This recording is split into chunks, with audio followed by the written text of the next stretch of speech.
Hello, good morning, everyone. Welcome to the CASAS National News and Updates webinar.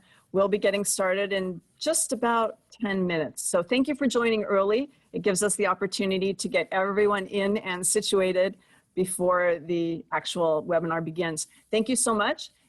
We have a few just housekeeping reminders. Let's go back to the first slide. There we go. Thanks. Our presenters today include Linda Taylor, Vice President of Assessment Development from CASAS. We are very grateful to have with us Glenda Rose. She is the area coordinator for Community Action Inc. of Central Texas, and she's going to be presenting what we've learned in Texas about remote testing. Karen Berger, our field test coordinator, and Dawn Montgomery from the Technology Training Coordinator Group will also be sharing. Good morning, welcome everyone. We're not getting started yet. You still have time to grab something to drink or an extra pen and pencil. Please may I have the next slide. We'll just go through some housekeeping, get everyone situated before we begin. Next slide, please. Thanks.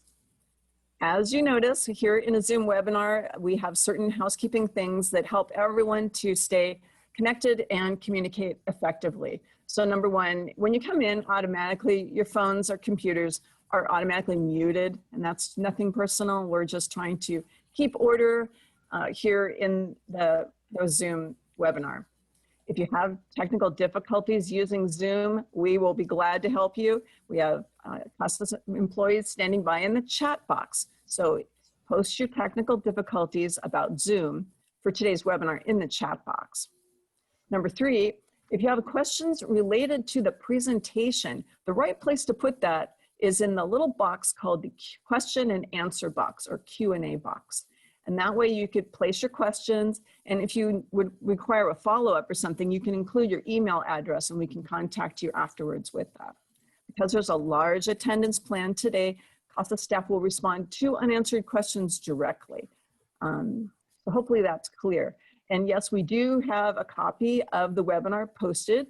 If you go on to casas.org and over on the right-hand side under What's New, under News and Updates Webinars, you can click there and go ahead and download a copy of the PowerPoint and follow along with us. We're going to record it today as well, and we'll be posting that recording a little bit later today once Zoom provides the files for us. But we're not ready to start yet. We're just doing some housekeeping. Welcome if you're joining us.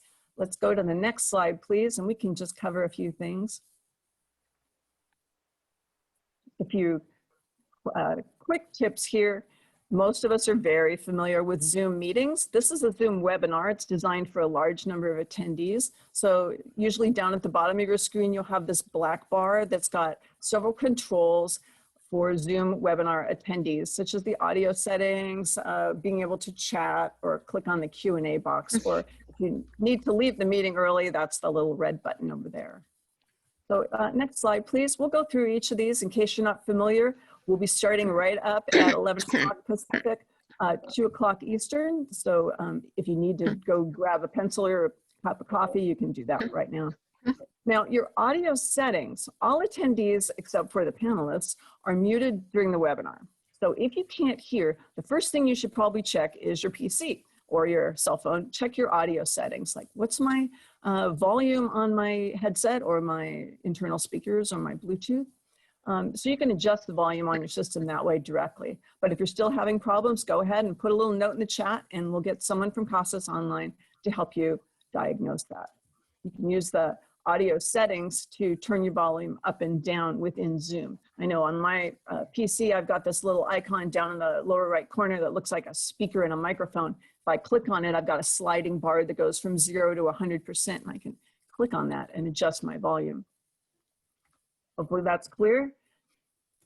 Next slide, please. And if you're just joining us, we're still doing a little bit of housekeeping. We'll be getting started right at 11 o'clock Pacific, 2 o'clock Eastern time. So chat, what is the chat for? Well, today we're going to be using the chat to request assistance or share comments. And you'll notice within Zoom on the to line, you see that first blue arrow up there. It says to all panelists. That's if you'd like to communicate with the CASAS and the panelists that are speaking today. including Glenda Rose. We want to say thank you, Glenda, for joining us today. She's the area coordinator for Community Action, Inc. of Central Texas, and she'll be presenting right along with us today. Thank you, Glenda, for joining us. If you want to communicate with everyone, then you change that little blue box next to the to everyone, and then you can send your comments out to all panelists and attendees. Hopefully that's clear. Next slide, please. All right, now this is the part that's unique to a Zoom webinar versus a Zoom meeting. Lots of people here, so we're going to use the Q&A box for questions for the presenter. So you can type your questions directly in there. When I look on my screen, I have a button that says open, and then you can type your question in there and post it. And then we have a number of people from CASAS on hand today to help us. We have panelists from technical support, from the training team, from field testing, and they'll be able to answer your questions directly there. If it becomes kind of a difficult or involved question or something that we'd like to follow up with you on, we may ask you for your email address, or you can be proactive and go ahead and include that in your question so that we can contact you directly afterwards to do follow-up. All right, hopefully that's clear. Any other slides before we can kind of go back to the beginning. So here we are. We're getting started. This is just housekeeping. No, we're not ready to begin the presentation. We want to welcome you. This is the CASAS National News and Updates webinar, September 23rd of 2020. Fall is here. I'm in Northern California. We can definitely feel the change of seasons. Hopefully you on the East Coast are feeling the same thing, not too much smoke coming across. We're our presenters today. We're so grateful. We have Linda Taylor, who's the Vice President of Assessment Development here at CASAS, going to be presenting. Glenda Rose, she is the Area Coordinator for Community Action, Inc. of Central Texas. She has a number of very fun slides that she's going to be sharing with all of us. We also have Karen Berger and Don Montgomery from CASAS in Field Test and Technology Training Department. Hopefully all of you can hear just fine. If you have any questions, next slide, please. You can tell probably by looking up in the participants box that your phones or computers are automatically muted. We do that de rigueur for all people attending our webinars, just so that we can all hear and at the same time not be distracted by the invariable background noise that accompanies so much of us in our workday environment here, working remotely or working in the agencies there. Please post any technical difficulties that you encounter with Zoom in the chat box. We have someone who can help there, and we'll send you all the right hints and tricks that we've learned over the years of how to get things working properly for Zoom. If you have any questions related to the presentation today, we're going to ask that you post them in the Q&A box, not the chat box. It's a good practice to include your name and your email there in the post. And mostly that's because we have a large number of people that are attending today, and we'll respond to any unanswered questions later, just as a follow-up. Okay, last bullet point. If you don't already have a copy of the webinar that we're going to talk about today, you can go grab a copy. We're not going to start for 2 more minutes, so I think you have time. If you go on to www.casas.org, over there on the right side, down in the bottom corner, you'll see a section called What's New. And if you go down, I think it's the 3rd or 4th item, it's called News and Updates Webinars. And you can click on that and go grab a copy of the PowerPoint presentation for today. All right, next slide, please. We're just doing housekeeping. If you're joining us, we'll be ready to start in a couple of minutes. Webinar tips. This is for Zoom webinar attendees. You'll have that bar on my screen. It's at the bottom, and it's got things like the audio settings, chat, the ability to raise your hand, Q&A. Those are all buttons that you can click at different times if you need to communicate or ask a question. So we're going to go into detail on these. So if I can have the next slide, please. We'll just review how we're going to use them today. So first off, if you can't hear, the first place to check is your audio settings. See that red box right there? And in your audio settings, you can do things like adjust the volume up or down. If you still run into trouble and you can't seem to make your headset or your speakers work properly, put a note in the chat box and someone from CASAS will assist you. Next slide, please. Okay, and there's that CASAS chat box, Zoom chat box. There's very important part here. I know I've seen myself, I've gotten tripped on it. On the to line, you can specify who you want your comment to go to. So today you might want to send it to just the panelists, and you can do that to send to all panelists. Or if you want to send it to everyone, you can select in that little pull down there, everyone, and you can send your information out to everyone to share a thought or an observation or some kind of a comment like that. So be sure to select who you want it to go to so that you can communicate properly on that. And next slide, please. Now, because this is a Zoom webinar, it has the additional, see there, Kimberly Madrigal just did it the same way. She put a question for the presenter in the Q&A box. What we're going to do is we're going to take a look at these questions. We have a number of people from technical support, our training department, and they'll be able to answer your questions in the Q&A box. If the question is a little bit lengthy, like it's going to require actually like a call from tech support, we may ask you to include your email address. It's actually probably a good idea if you put something in the Q&A box that is a lengthy question to include that so we can communicate with you after the presentation. So that helps a little bit on what we're using the Q&A box for. Next slide, please.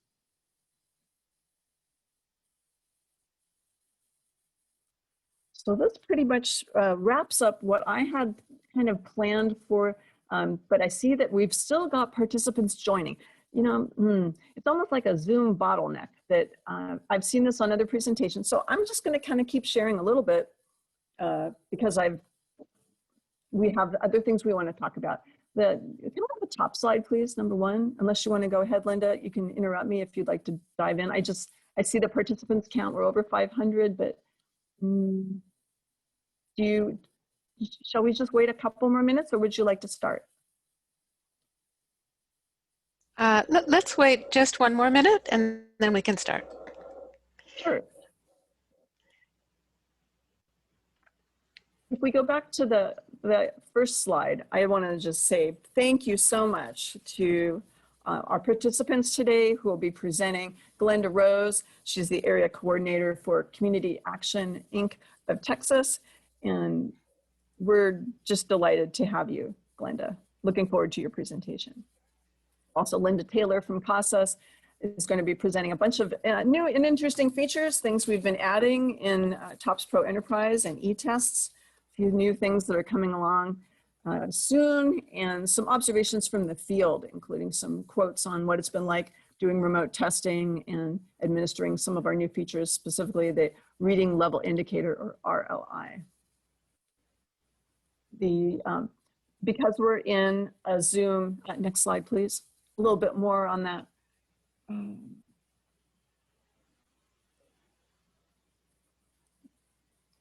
Any more housekeeping questions? If anyone has any problems or questions, you can put them in the chat box if it relates to a Zoom question.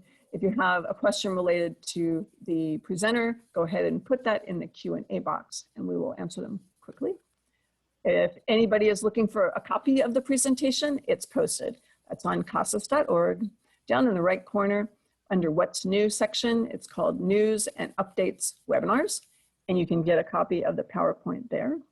Oh, someone asked me a question, will there be certificates today for attending this presentation? And the answer is no. This one is an informational presentation. It's not actually a training. So no certificates will be issued today.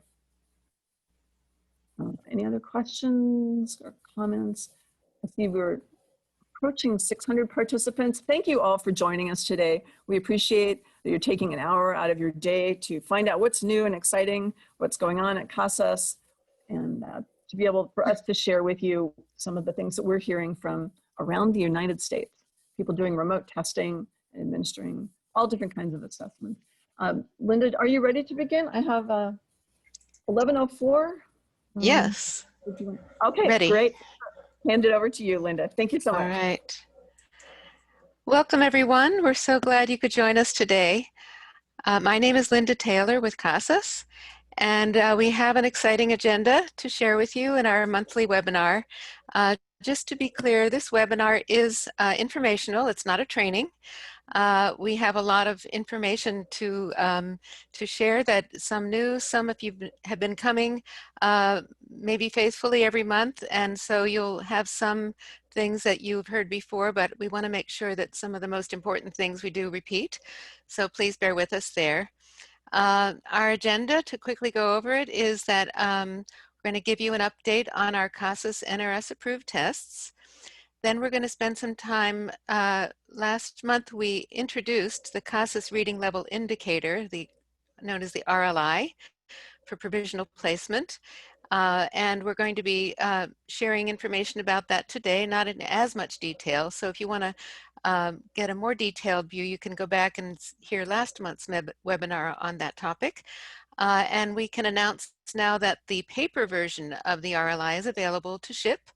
And so if you have a need for that, you can both order and receive it very soon. We're going to talk about remote testing, give you an overview and update on what's new there. Very excited to have Glenda Rose with us today to share her experience with remote testing in Texas.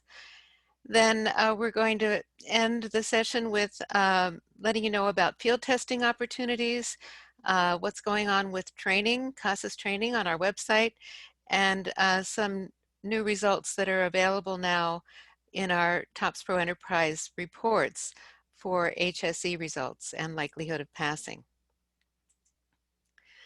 So first, let's look at Nrs Approved Tests. And there is something new that came out recently that it's important to share with you. And that is that in terms of the ABE assessments, the goals series, reading goals is status quo, approved through 2025, but the math goals has been extended through 2023. So that's new and important for you to know. As far as the ESL NRS assessments are concerned, the Life and Work Reading series, beginning literacy forms, and the reading for language arts, as well as the Life and Work Listening 980, have all been extended to be used through February of 2023. And this is the case for all of the NRS approved CASAS tests. Not only CASAS, but other tests as well. So to summarize, for ABE, the current tests are reading goals through 2025, math goals through now 2023, used to be 2022, extended 1 year. And for ESL, you're going to continue using the Life and Work series. And as far as the future goes, the reading goals for ESL and the listening goals for ESL are pending. All these series are aligned to the College and Career Readiness Standards, and for ESL to the ELP standards. Now let's get into the Reading Level Indicator, the RLI. And this is addressing a need to assign a provisional NRS EFL for ESL students before taking a pretest. And this is because nowadays it's sometimes difficult to give students a pretest given our COVID situation. So how can you determine a student's level if you're going to enroll them in distance learning if you can't pretest them yet? So end of May, OCTE, the U.S. Department of Education, issued a new memo 20-5 saying that programs could use an informal assessment for this for provisional placement, and they could enter that into the Table 4 for NRS reporting.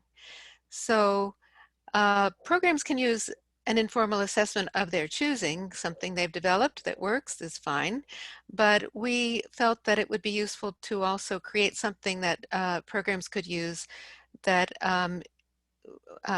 we would create to make it perhaps more accurate than what you're using already. And we call this the 601R. It's a provisional placement tool. It's simple to administer, and that we've now have both online and paper versions of it. So this is a different kind of test than any of the other ones that we offer. It does not require a proctor to give it. So in that sense, it gives you a lot of freedom in this remote environment that we're in. The reason for that is that it contains non-secure test questions. So these are mostly the practice questions that you may already be familiar with from our goals series on the website. And that they are freely available, so they are also freely available in this reading level indicator. The construction of this test form was done modeled on the reading goals appraisal. So it has 28 items, and we recommend 30 minutes. A student can have up to 40 minutes, and then the test will end. The target audience for this reading level indicator is all ABE or adult secondary students and ESL students, but from ESL level 3 and above. Uh, ESL students at levels 1 and 2 are really too low to get an accurate measure from this assessment. So we recommend that you use some kind of other informal assessment, such as an oral questionnaire or some other kind of screening with your beginning level students. Once you determine, you need to find out initially that they are at that low. And then if you see that they are, we recommend not giving the RLI to them, but to others, you certainly can. Now, another thing that's unique about this is it does not provide scale scores. It is unproctored. We don't know the conditions in which it's given. It's designed to guide you in terms of which level the student is estimated to be at. So what you will receive is a result, and the student can see it as well if you like them to, but it will tell you the estimated NRS EFL or educational functioning level for ABE or ESL, that is level 3 or higher. And you will be able to see a raw score, but you will not see a scale score. So we suggest that you just use this estimated NRS EFL. It's not an official baseline score. Remember, this is not an NRS approved test, but it will guide you and help you to get the student going. We do recommend that as soon as you possibly can, to give an NRS approved pretest, whether you're in on-site or remote testing. We have just bulked up the RLI FAQs version 2, and that was just posted on the website today. So that will hopefully answer any questions. We've benefited from all the questions that have come in and added them to the FAQs.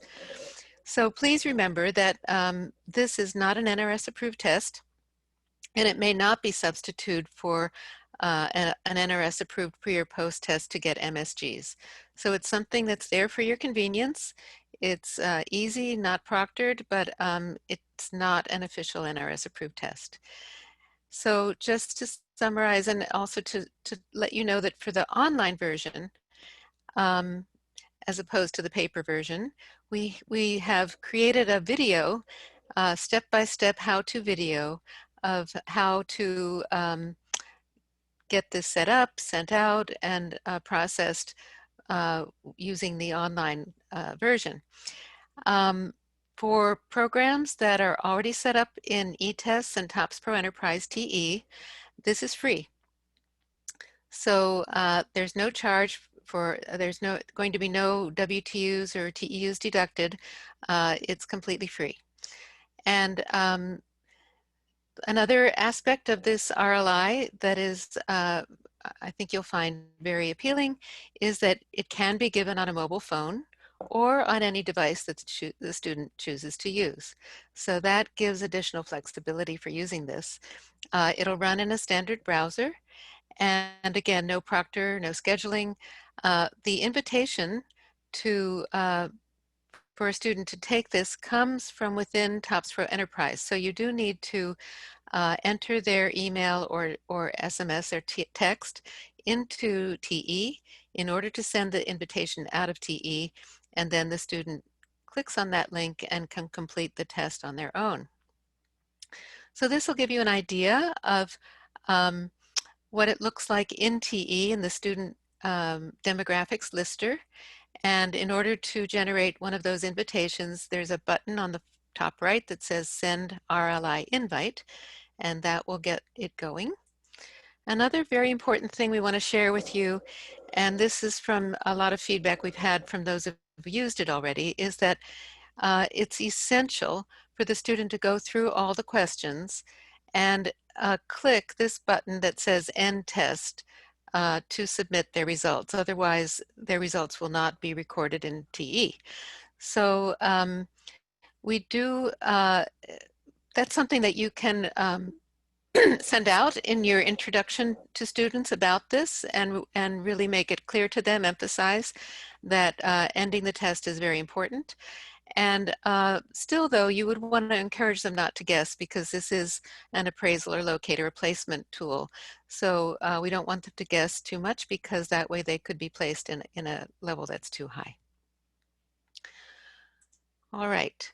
For the paper version, it's similar in many ways to the online version.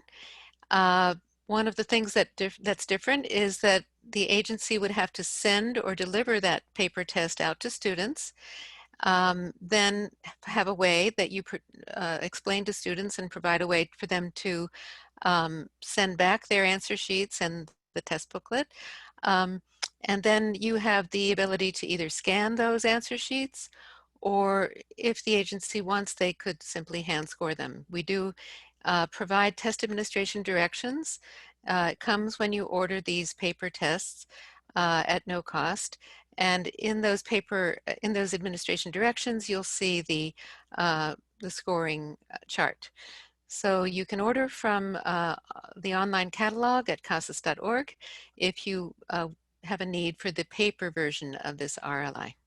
Of course, if you can give an Nrs Approved Test, if you're on site, limited or otherwise, and you can give the Nrs Approved Test, then you wouldn't have a need to give the paper version of the RLI. But it's still, if you're in a remote mode and you need to know the student's level, that's where this RLI comes in handy.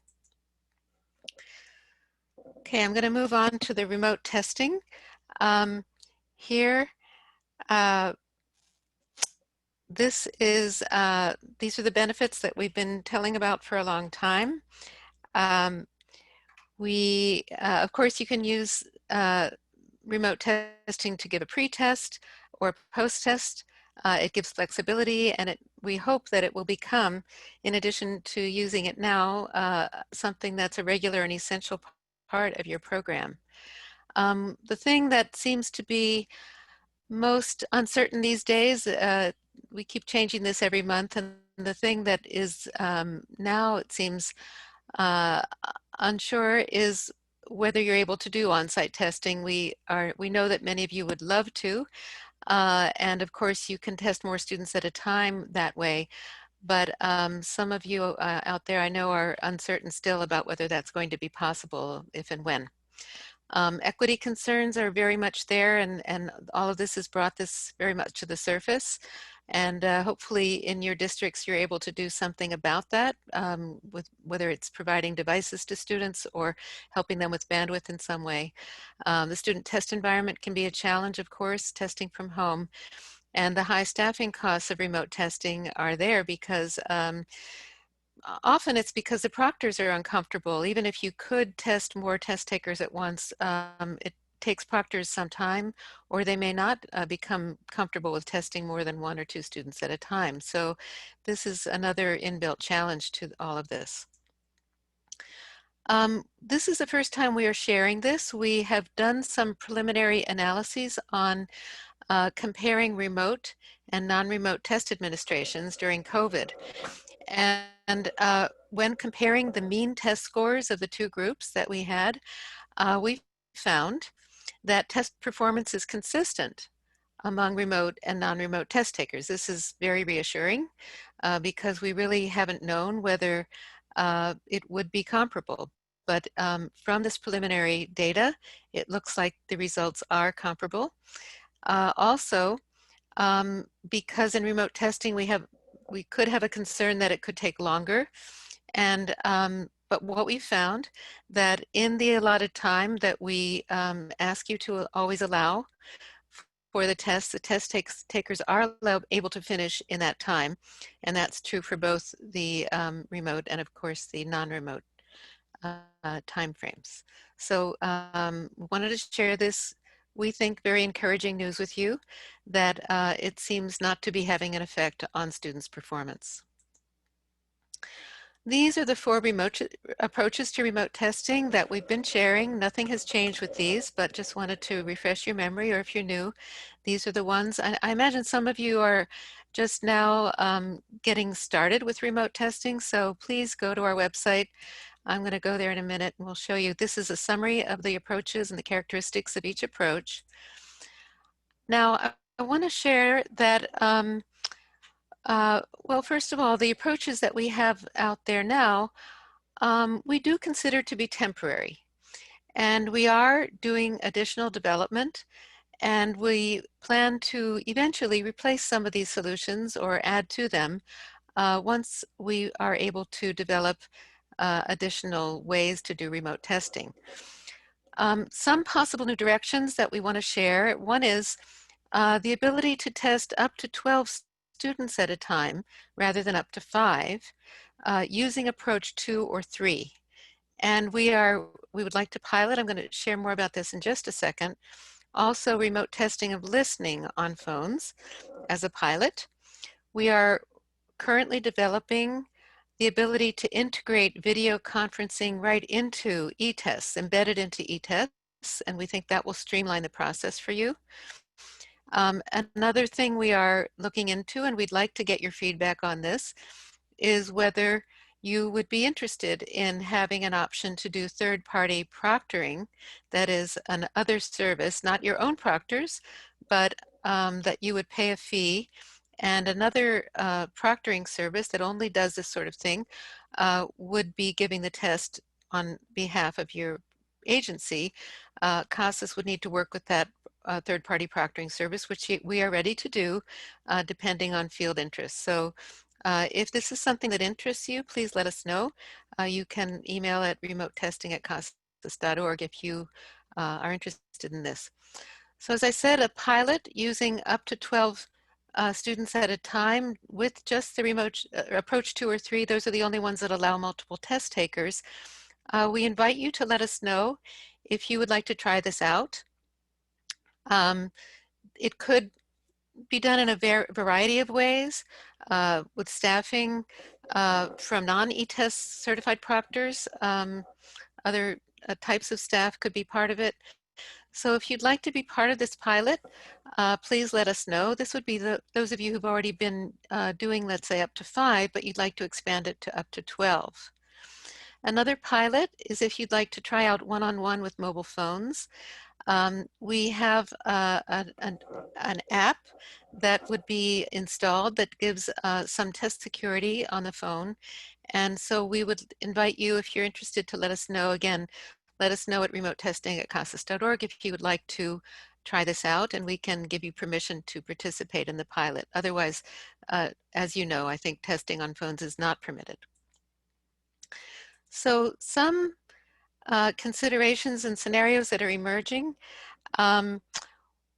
Remote testing is one-on-one or with multiple test takers. Some of you are on site in a room with social distancing, or in parking lots, or otherwise on site, but doing creative things with on-site testing. There's also a hybrid model where you might have the proctor on site and the students off-site, or you might have multiple rooms on site where the proctor has some in their room and others in other rooms, but there's still an element of remote testing going on there. So in terms of what we've heard from the field and some suggestions, one thing is that preparation is essential, that it is worth the staff time to make sure students are aware of what's happening and what to expect before, and that seems to yield much better results. Some programs are offering a kind of digital boot camp for students and also sometimes for staff to help them get ready to feel comfortable doing remote testing. Also, you can assign certain staff to be technical advocates or supports to students to help them get set up, to determine if they are capable or if they have the devices for remote testing in advance rather than on testing day, where it can slow down the whole process. We have always been encouraging you to use a native language, whether in your communications to the students or in the preparation part, especially with lower level ESL students. They really need that often. Test security is important, and if we have heard that some programs are having students sign a short statement, often in the native language, before they do the remote testing to make sure that they're aware of the importance of test security.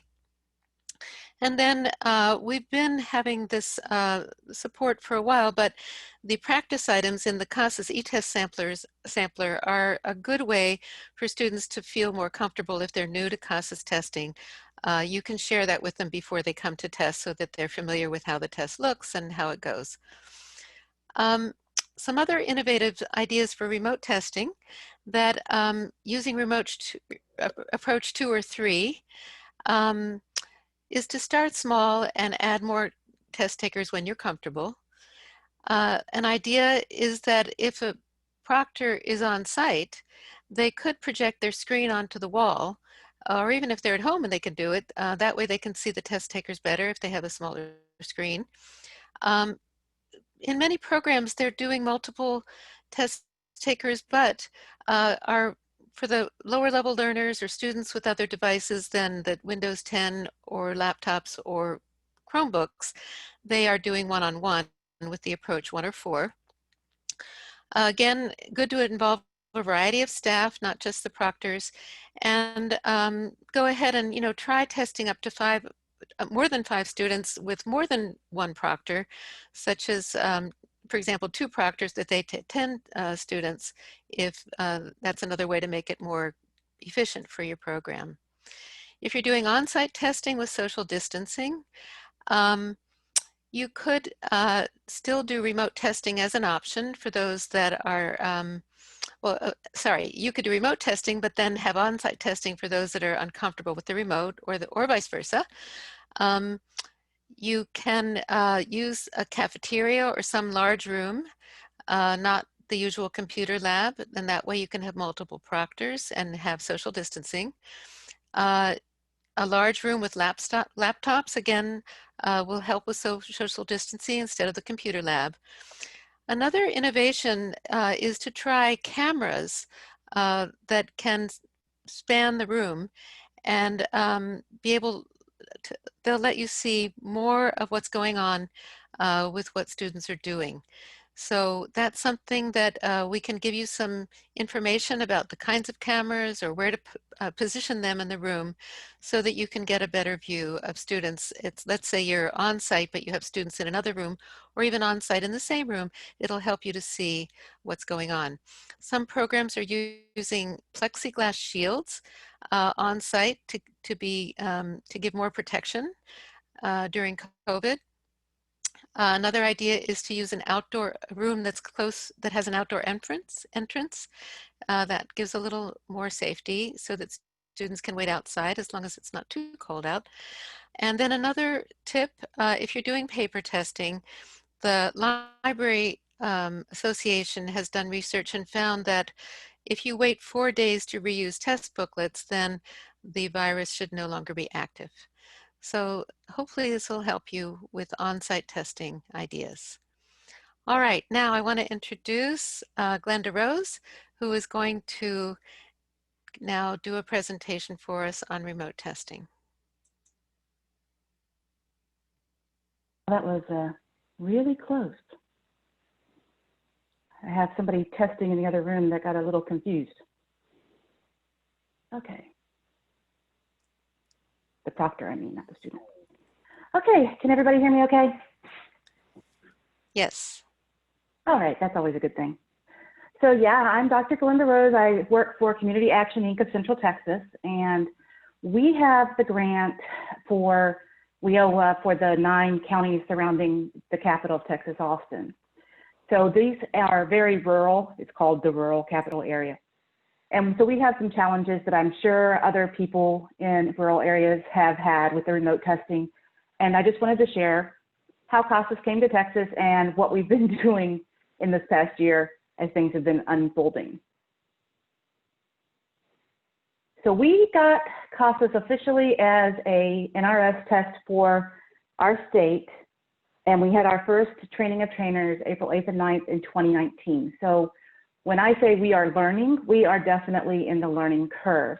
And my colleague here, Jan, is also here today. We were both tasked with learning as much as we could, as fast as we could, and it was fairly crazy. And we trained about 100 people initially to be trainers for the state. As you know, Texas isn't exactly small, so making sure that we had enough coverage and had enough trainers out there. I also saw Robin Booth was here today, and Robin is at the Education Service Center Region 6, and she kind of cat wrangles the training of trainers along with Tracy Hendricks at Texas Center for the Advancement of Literacy and Learning. So we were working with them to come up with a Texas-style training of trainers because, of course, Texas, we can't do anything like anybody else. We have to make it Texas-style. So Jan and I were working on creating that. And then COVID hit. So we started working on the Texas-style training of trainers in January, and then in March, we went like everybody else from having very full classrooms, being able to do training events, to having a bunch of empty chairs. And that put a shift in our training of trainers model, quite a big shift. We were trying to decide how we could do the activities and the content that we had developed based on the CASAS modules in an online environment and make it effective. But we did it. In May and then again in June, this is actually the June cohort here, we had 3 days of online training. It was exhausting. There's Tracy over here, and this is Jan and Robin. That's me. And we basically had to train our folks, most of whom are not familiar with CASAS, because remember, we've only had it in Texas for around a year, right at a year. And that was part of our rethinking, how are we going to do CASAS in Texas if we're having to do everything remote? So we had to, after that initial training in May, decide how we're going to make sure that the standard of delivery in Texas is the same regardless of which program you were with. And what they came up with was taking some content that Linda had shared and making that into a curriculum in our professional development portal. And that's hosted by Cornerstone. So people who were going to be doing the test remotely first had to go through that curriculum and pass it. There's a quiz at the end. And then in addition, they had to attend both the CASAS remote testing one-to-one webinar and the CASAS remote testing with multiple test takers webinars. And I did most of the one-to-one webinar because I work in a small program, a rural program. And so most of the remote testing I've done has been one-to-one. And Karen Cook at Austin Community College, which is a much larger program, she did most of the content for the multiple test takers webinar. So in order to be able, or authorized, I should say, by the state to do CASAS remote testing, the test proctors had to complete, of course, the regular implementation modules, but then they also had to complete the online course with the basics of how the online modules work. And then we reinforced a lot of that with the 2 webinars. And after we had these live webinars, they were recorded and they became a package inside of the professional development portal for other people who needed to take them later. So that's how we were getting people trained. And we ended up with about 50 trainers, and I don't know how many actual trained proctors. It was hundreds of trained proctors going through that process.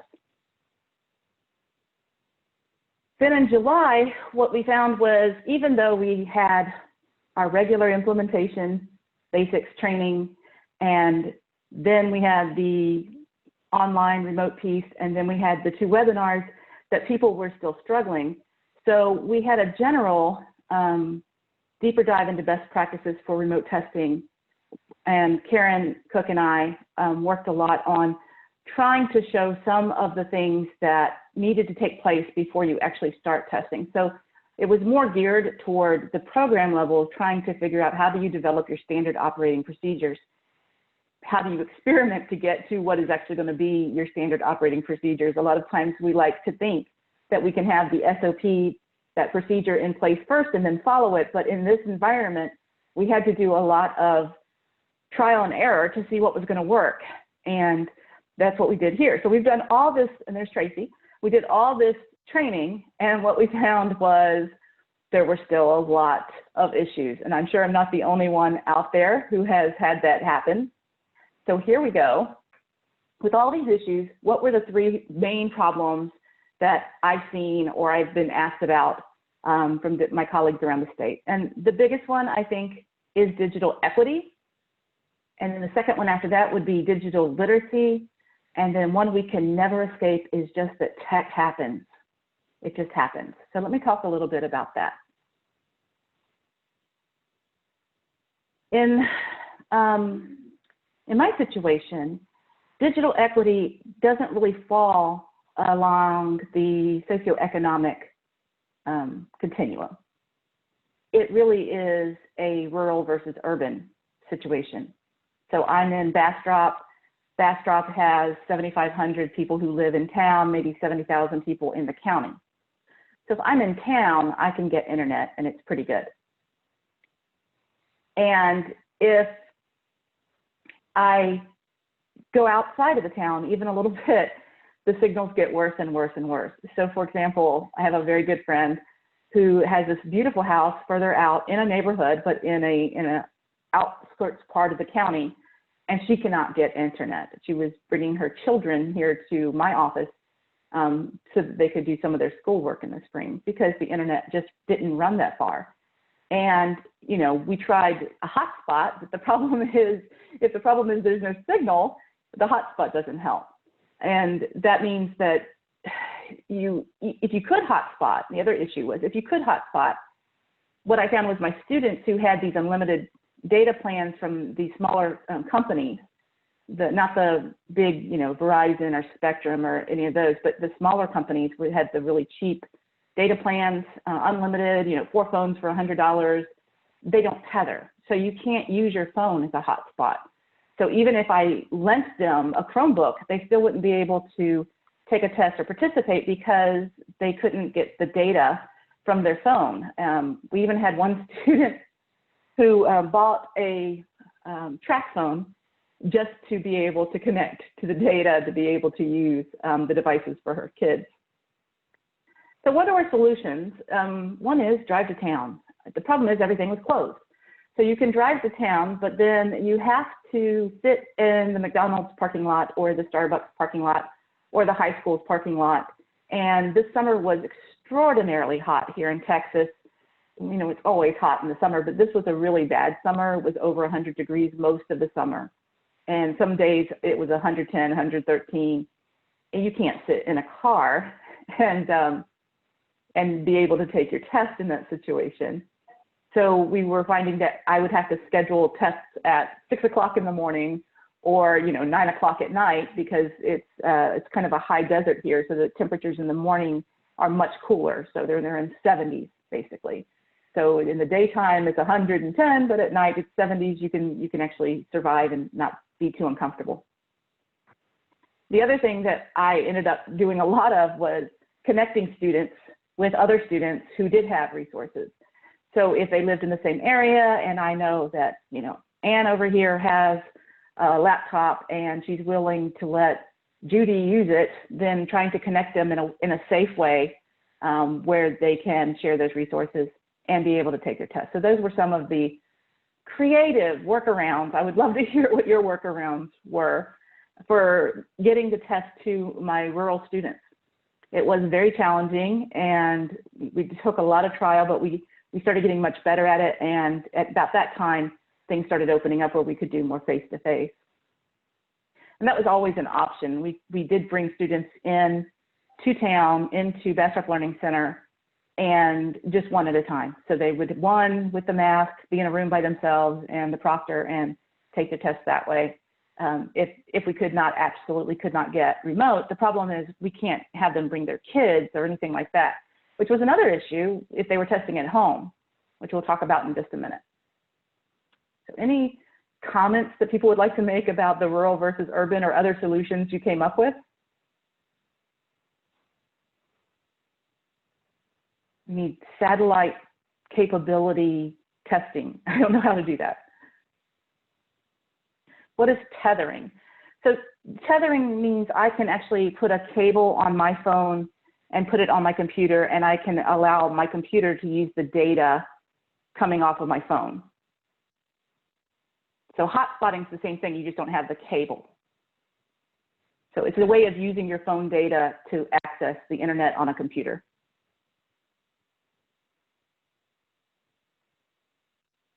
If there's anything else, let me know right now, or I'm going to go on to the next slide. One day Zoom is going to let us know when people are typing. It's going to happen. Okay, so then there's digital literacy, and we have two sides of the digital literacy. One is our test proctors. And some of the things that I found out with my test proctors is I needed to go much further than starting proctoring and ending a test. And we found that out even before COVID when we were working on the Texas-style training of trainers for CASAS, especially for the e-test. We expanded that section quite a bit to make sure that our proctors would have at least some hands-on experience with being able to get into the simulation and to Rolling Hills simulator and play with starting, stopping a test.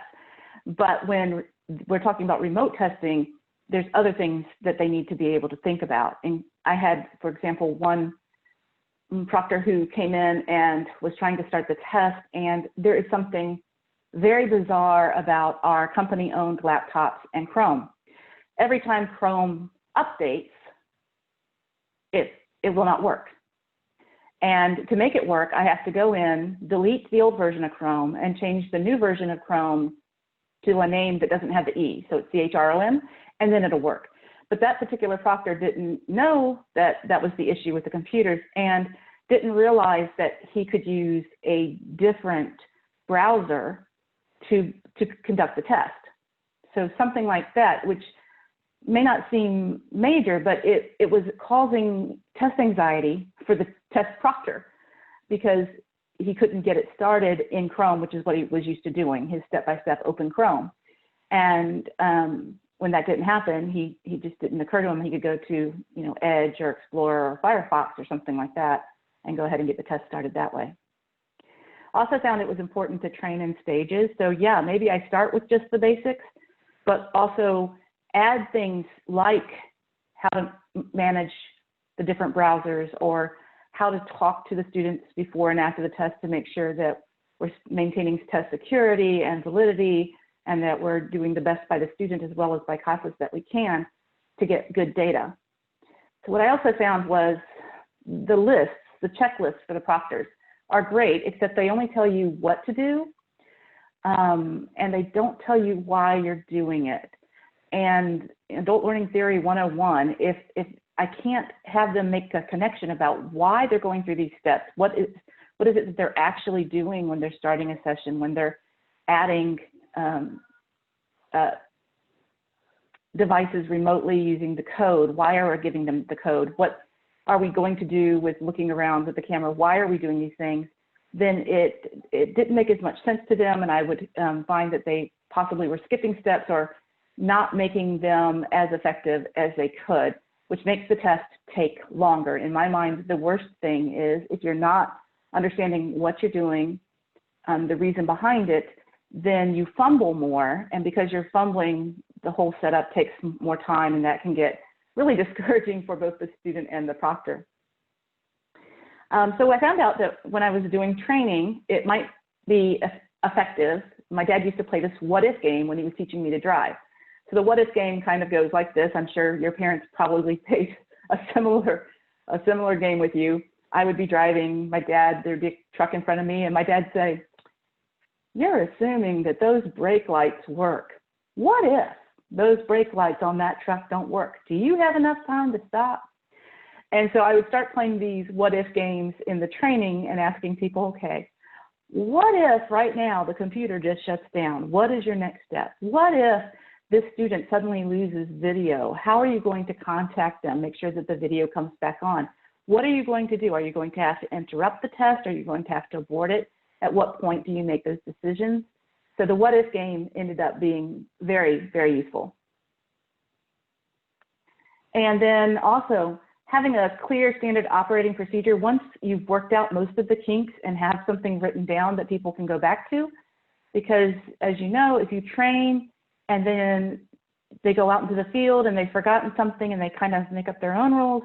So those checklists, I'm not saying get rid of them, make sure there's a standard operating procedure in place. See a question, who at your agency did you train as proctors? Who, mostly my area, we have the 9 counties, I have 3 of those counties. So my HSE teachers were mainly the ones I was training to be the test proctors, that and our career counselor. But I'm also a trainer for the state, so we also did those other trainings, and people will call and or email and ask questions, and I'll be able to do some follow-up training with them that way. Plus I give them tech support's email and phone number all the time because they're awesome.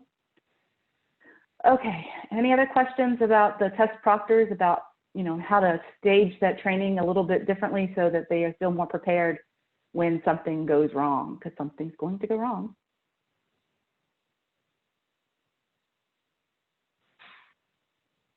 And the digital literacy was also an issue on the student side. Whoops, too far. There we go. And we are working with adult basic education students. A lot of them are challenged when it comes to technology.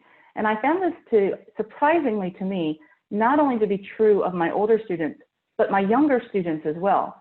What I found, my youngers, my 17, 18, 19-year-olds, they are very good on their phones, but they really are not, most of them were not very good on the computer. And in order to make sure that the testing day went well, I found I might have to do all kinds of different ways of giving that information to students. There's the email that goes out that tells them what's going to happen, but we're talking about ABE students. So I had to revise an email a couple of times to get it down to a level of reading level that would be comparable to what I would expect most of my students to be at. Of course, if they're foreign language, trying to do that in their first language is always the best option. I would also talk to them on the phone. I would give them oral instructions. This is what's going to happen. Do you have any questions? We'll have a little video chat ahead of time. Make sure everything's going to be the same. And I've even created a couple of videos, mainly on how to use Zoom, so that students could know how to do that. Because Zoom was new to everybody, believe it or not, when all this stuff hit. Very few people, I was already using it, but a lot of people had never heard of it, and so they were not comfortable using it. I still have some students who just are not comfortable coming to class on Zoom right now. The pre-tech check, getting the students to understand that when we do that pre-tech check video, when we have that video conference, I need you to be in the exact same place on the exact same device you are going to use when you are going to take the test. And this is not CASAS related, but recently I had an issue with this with an actual GED online test that I was trying to set up for a student, and they changed computers and it just didn't work out. Also, I had some basic go-to both for proctors and for students. For example, if most houses are on Wi-Fi systems rather than hardwired, of course, I prefer to be hardwired when I'm proctoring a test. It just leaves less room for something to really go wrong with the internet connection. But most people don't have that. And so what we found for both the proctor and for the student, that the stability of the internet is much better the closer you are to the router. So just having them find the place closest to the router where they could, be in a room by themselves, be uninterrupted, and get that solid signal for the whole time. So that was one that became part of the regular instructions. And then the cameras are the funniest thing, because certain cameras one of mine starts up upside down, and you have to tell it to rotate. And The other ones are, you know, it starts flickering, or they've got a window behind them, so you really can't see the student at all.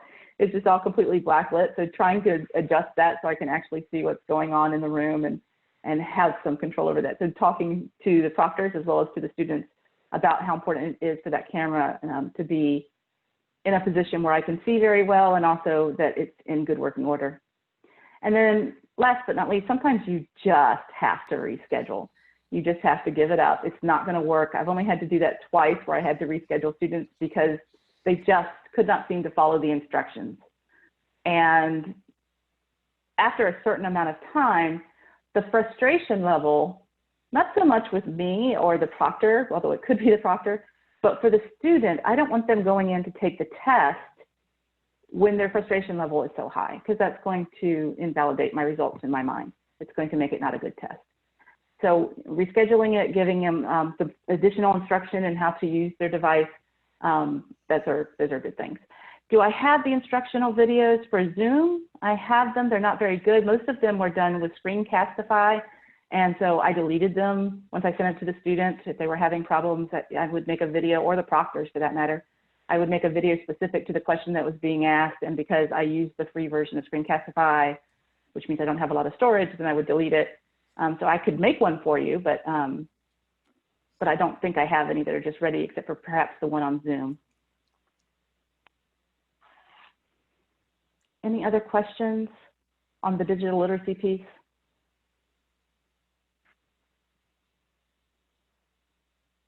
I'm going to get the one from the written instructions. Let me get that from Karen Cook. You might have those, Jane or Linda.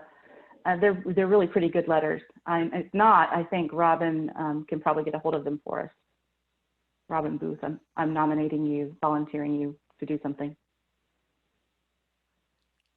Because she's here.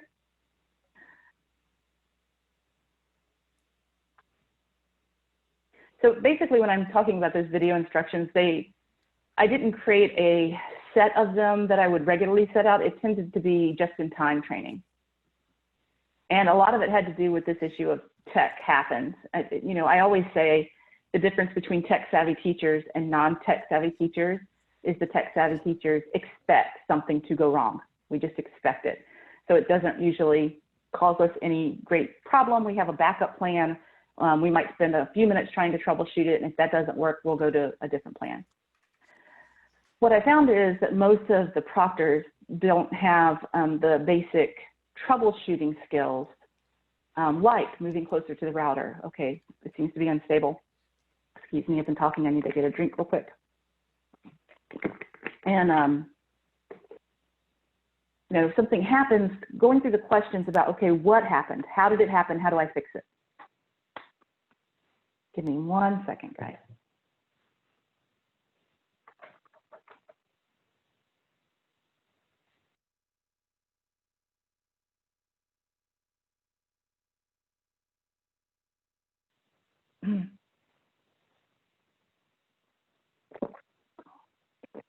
Okay, hopefully that'll get rid of that tickle in my throat. The other side of it is I might know how to troubleshoot it, but I have to be able to communicate it to a student who may not have the terminology. Someone asked a question earlier about all the acronyms we use. And it's kind of like that when you're talking to students also, especially if they have limited English and you don't have a shared language, or your second language skills in their language is not that good, then you have to really make sure that you can have someone who can help you in that situation. Wow, I am so sorry. So I'm gonna just say that these are some of the situations that have happened. So before the test, walking through the tech check, please make sure you have a quiet place to take your test. They understand. On the day of the test, this actually happened to me. You mean I can't take this at the restaurant where I work? They were gonna take it in the kitchen where they were cooking because that's where you had internet connection. Well, of course not. You've got people around you. It's loud. There's no way you can concentrate. It was just amazing to me that he even thought that was an option. But we had to reschedule that one because I was not going to give the test in that situation. he did say, can I go to my car? And I thought, it's 110 degrees outside. I think that's probably a bad idea. Then the other one, speed tests. So this one blew my mind. I could not figure out what was going on. We did a speed test. They had like 100 megabits per second, something crazy. It was beautiful. And then the day of the test, it was really slow. It was like 2 megabits per second. And I sitting there thinking, okay, what's going on? You're in the same place. You're using the same computer. Do you have any idea what's going on with your internet? Oh, and actually the internet got canceled for non-payment. And so they switched to their phone for the internet. And then I couldn't do the test because it just was not going to give me a valid result. It was against the rules for CASAS, the outlines. And so we had to come up with another plan for that. And the funniest ones have to do with the camera, because I have students give me all kinds of excuses for not turning on their camera. I just got out of bed. I'm not dressed. Well, here's an idea to go get dressed before you take your test. My house is not clean. The bed's not made. I'm thinking, why are you taking the test in a bed? But okay. It was all kinds of things about the camera. So I started actually talking to students and reminding them in the tech check, hey, your camera is going to be on. So make sure you're dressed for work, you're dressed for class, and you are ready to be on camera when we have the test. So those were some of those that came up. And there were lots of little ones like this. There are all kinds of things that came up that just are not, you're not able to script it. They're just one-offs, and you have to be able to think, okay, my biggest question is this going to violate any of the rules for CASAS for remote testing? And 2, is this going to invalidate the results of the test? Because I think those are 2 different things. Yes, the rules are really important. I want to make sure we follow those, but also I can be following the rules, but if the student now has high anxiety, or if I am starting to get anxious, or the proctor is starting to get anxious, then that's going to cause a bad test, and then I'm going to have to retest them. I don't want to mess with it. So trying to think through what is the best solution for these things that come up. That is hard to train. It's critical thinking skills. And so including that in your training, I think, is probably important. Okay, so my final thought, the best thing you can do is keep testing, because the more you do it, the more you hopefully get better at it. You're able to see the problems before they actually hit. You get clearer instructions, and you're able to help people to really get through the test. And that is what I'm learning in Texas right now. Just keep calm and keep going, and things are getting better. So hopefully this will be a kind of moot point at some point in the future. Although I will say, because we are rural, that going remote has helped some students who just couldn't get in town for classes. So it may be something in the future that we think about as an opportunity for those with transportation issues who live out in counties. Okay, and I will turn it back over to you. Okay, thank you so much. Very much appreciated. We will just end with a few things. We're going to talk to you about field testing for just a minute. Karen, go ahead. Okay, thanks, Linda. So I'm happy to report that several programs have just recently begun field testing. Some are administering field tests in person and others remotely. So we'd like to thank all of you for supporting this important initiative, and thanks in advance to those who've expressed interest in assisting us in our research either now or for the spring semester. We couldn't do it without your help. Next slide, please.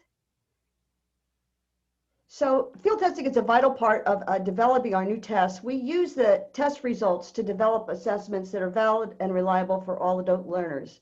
We need thousands of students, so I hope you'll consider participating. Next slide, please.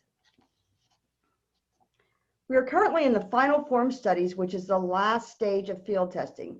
We began this last February, but we had to pause for several months, and we're excited that we're resuming the studies and hope you'll consider it. When approved, these new series will replace the current Life and Work series with 5 skill levels in both listening and reading for ESL. Next slide, please. So we're conducting now, we'll continue through the spring.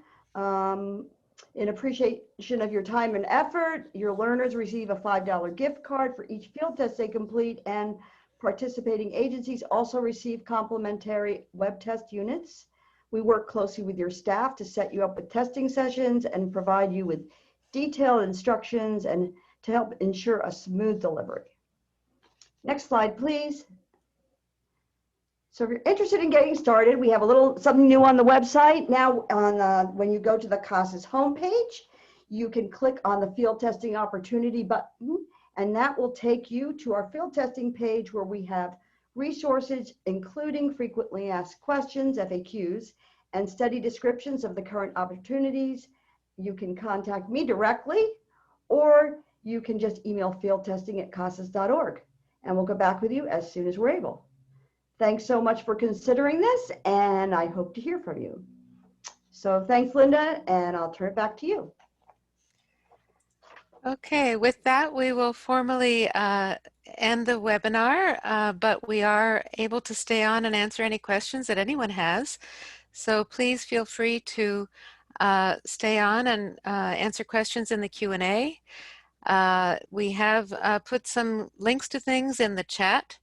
So if you were not able to look at those while we were conducting the webinar, you might want to go back through the chat and see if there's anything of interest there. We can only put links in, live links into the chat box, not in the Q&A. So take a look through the chat box, see if there's anything that might be helpful.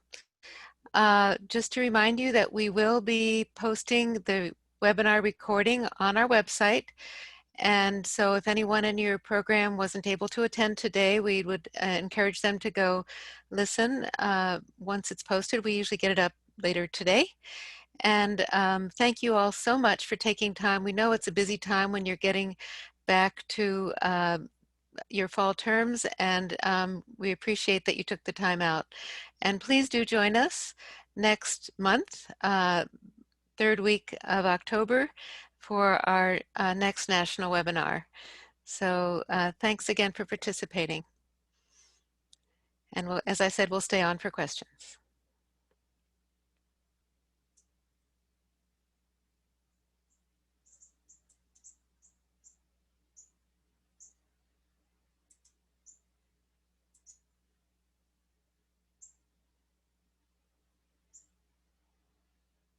Linda, you said you posted the slide deck I shared, right? It's on the website? It is on the website, yes. Chrissy, could you repost that in the chat? With that link to that, please?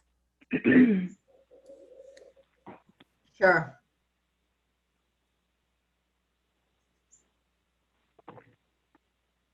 If you have a content question, it's better if you put it in the Q&A, Nicole, for example. That way we can have a record of it more easily. And also if you put your email along with your question, that way we can definitely get back to you.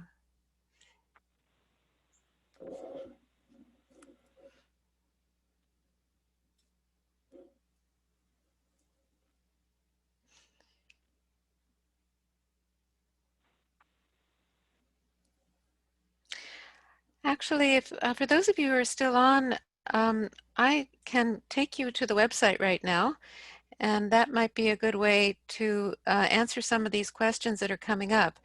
We have what we call our remote testing page, and here it is. And the first document here is telling you what's new, and we did just... Linda, you're not sharing. Oh, thank you.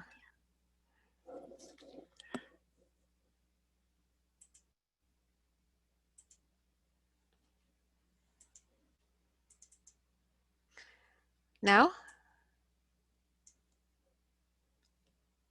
Can you see it now? Yes, we can. Thank you. Okay, great, thanks. All right, so here we are on the remote testing page at casas.org. The first document tells about any updates, and we did update that today, actually saying that the RLI paper version is available. We have videos, and they can be very useful. The latest one we just completed is the one on the RLI, and that's not listed here, but it's actually at the bottom. I'm going to scroll right down. The reading level indicator has its own box at the bottom, and there's a video there about it. There's also the online instructions, as well as the new FAQs that I mentioned earlier. So those were just updated quite a bit and should be helpful. Also on this page are overviews. If you're planning to just get started with remote testing, some of you are asking that question. This Going Remote checklist will tell you how to do that. Also, we have FAQs that are about remote testing. So, and those we updated not too long ago. Here are the different approaches with the guidelines, and it's extremely important to read them carefully, and please do follow them. We have a quick reference chart for each of them. Once you get familiar with them from the guidelines, you can look at the reference chart as a quick, just two-sided of a page chart to jog your memory and keep on track. And then if you're just starting, we have these remote testing agreements, one per agency for the agency remote testing agreement when you get started with remote testing. For California, there's a separate form. And for all proctors, we ask that they complete a remote testing agreement, and that's something that you should have on file in your agency. It's not something you need to submit to CASAS. Is there anything that would be good to answer live? Anybody wants to answer?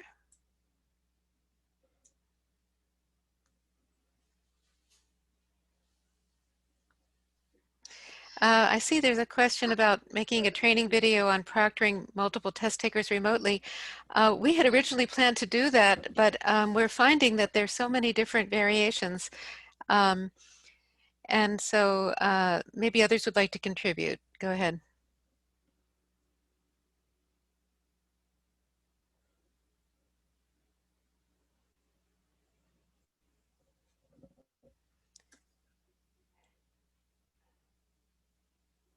All right, well, I will say that if you, I'm not hearing anyone, but if you have questions about different ways to do, to test multiple test takers, please contact us. We are actually looking into putting a sharing resources from the field page on our remote testing page.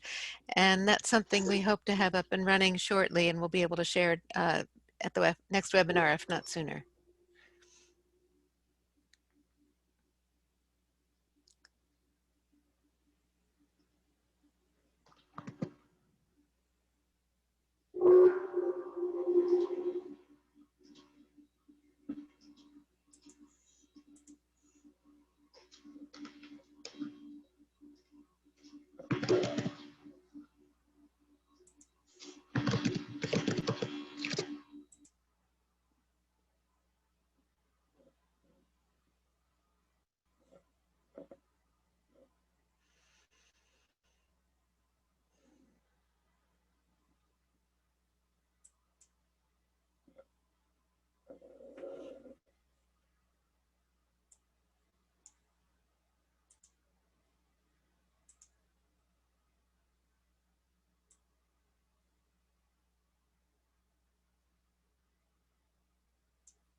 There's a question, an open question from Melanie Valentine. Melanie, could you clarify, what do you mean? I don't know what you're referring to. Access previous training and slides from where?